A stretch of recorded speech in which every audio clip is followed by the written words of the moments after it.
कोडिजी में चोरन सिंध के तारीख़ी विरसे के भी बख्श न कयो। कोडिजी के तारीख़ी किले में तोप के कटे लोह चोरी कयो वियो आहे। वधिक तफ़सील असां टेलीफोन लाइन ते मौजूद है मेहरान टीम जो रिपोर्टर फिदा हुसैन गोपांग। जी फिदा हुसैन, छा तफ़सील आहिनि?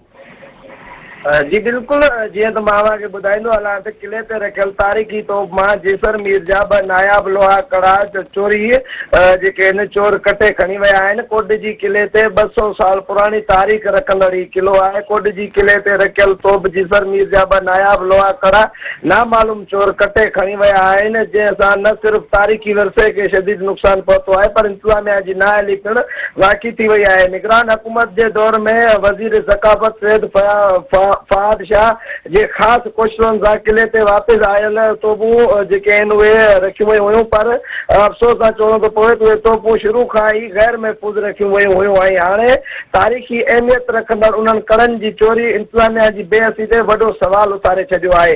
वाक़े बाबति चौकीदार अब्दुल सलाम लाशारी जी फ़रियाद ते केस दाख़िल त कयो वियो आहे, पर पुलिस तरफ़ां अञा ताईं के बि अॻुवाराई साम्हूं न आई आहे, जंहिं सबबि चोरनि ताईं पहुचण ऐं नायाब वरसो वापसि आणण जूं उमीदूं वधीक कमज़ोर थी रहियूं आहिनि। माहिरनि मुताबिक़ उहे कड़ा मुल्क जे वरसे जो अहम हिसो हुआ जिन खे मुनासिब हिफ़ाज़त न मिलण, महकमे में आर्कियोलॉजी जे आला ऑफिसरनि जी नाअहली ऐं इंतज़ामिया जी लापरवाही ज़ाहिर करे छॾी आहे। हिननि जो चवणु आहे त चोरी जे वाक़े में अञा ताईं कंहिं बि आला सतह ते को बि नोटिस न वरितो वियो आहे, जेको गणती जोॻो अमल आहे। जॾहिं त असांजी हितां जे मक़ामी माण्हुनि सां बि ॻाल्हि ॿोल थी त उन्हनि ॿुधायो त साॻियूं तोपूं सालनि ताईं शहर जे चौकनि ऐं चौराहनि ते रखियल हुयूं तॾहिं महफ़ूज़ हुयूं, पर हैरत अंगेज़ तौर ॻाल्हि इहा साम्हूं आई आहे त 1800 फुट ते ऊचाई ते जेके किले जे अंदरे ग्राउंड ते ही तोपूं रखण बावजूद भी जेके आहिनि उन्हनि जी हिफ़ाज़त न थी सघी आहे।